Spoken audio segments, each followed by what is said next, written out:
Aşırı tənqid hissinin digər psixoloji səbəblərindən biri empatiya çatışmamazlığıdır. Empatiya nədir? Empatiya insanın özünü digər bir şəxsin yerinə qoya bilmə bacaracağı. Məsələn, buna İslam ədəbiyyatında insaf deyilir. Bir insanın özünü başqasının yerinə qoya bilməsi.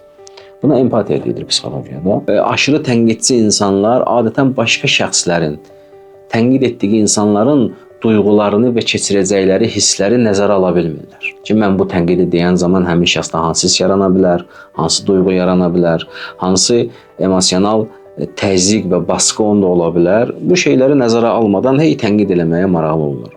Və bu cür insanlar üçün əsas olan doğru olmaq və ya mən deyərdim doğru görünməkdir. Bəzi insanlar həyatlarında sanki ancaq buna çalışıb can atırlar ki, biz doğru görsənək.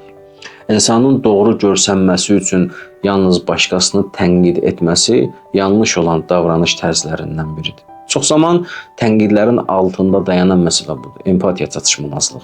Yəni bir növ sosial həyatda insaf anlayışına insanların riayət edə bilməməsi. Yəni mənfi tənqid əslində bir növ insafsızlığın ən bariz nümunələrindən biridir. Yəni əslində belə adamların bir ehtiyacı var. O ehtiyac nədir? O ehtiyac budur ki, mən haqlıyam və ya mən haqlı görünməliyəm.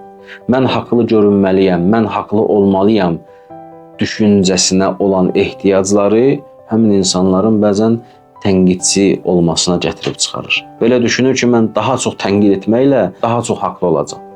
Nə qədər tənqidim çox olarsa, mənim haqlı tərəfim daha çox görsənəcək. Bu yanlış bir düşüncədir və yanlış bir reaksiya və yanlış davranış tərzidir.